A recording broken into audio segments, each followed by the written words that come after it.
السلام عليكم ورحمة الله وبركاته. معكم ابن فلسطين منير الجعبري.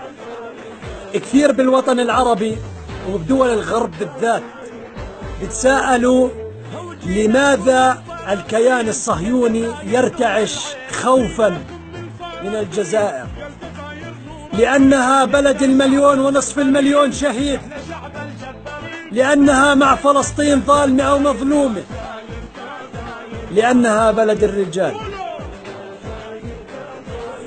لأنها لا تركع إلا لله، ولو بدها تركع للصهاينة كان ركعت أيام الاحتلال الفرنسي، ومش من اليوم، من زمان من زمان، من أيام أبو مدين الله يرحمه، ومن أيام صدام حسين، ومن أيام ياسر عرفات الله يجعل مثواهم الجنة. إحنا أحفادهم، إحنا ما بنخاف لا من الكيان الصهيوني ولا من غيره ولا من حلفاء الكيان الصهيوني.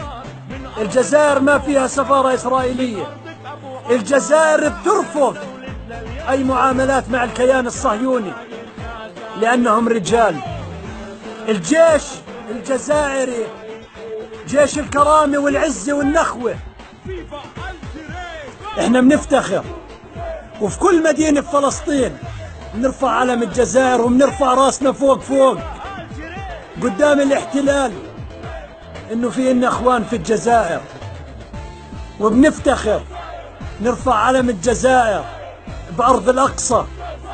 هذا فخر وعزة إلنا، إنه دائما بنفتخر بإخواننا الجزائريين، وأنا معكم وبنشكركم دائما على تضامنكم مع شعبي، وكل فلسطيني شريف بحبكم، وبنتمنى من الله إنه يجي يوم ونصلي إحنا وياكم في المسجد الأقصى، وبإذن الله راح نصلي إحنا وياكم يا شعب الجزائر، شعب الشهداء.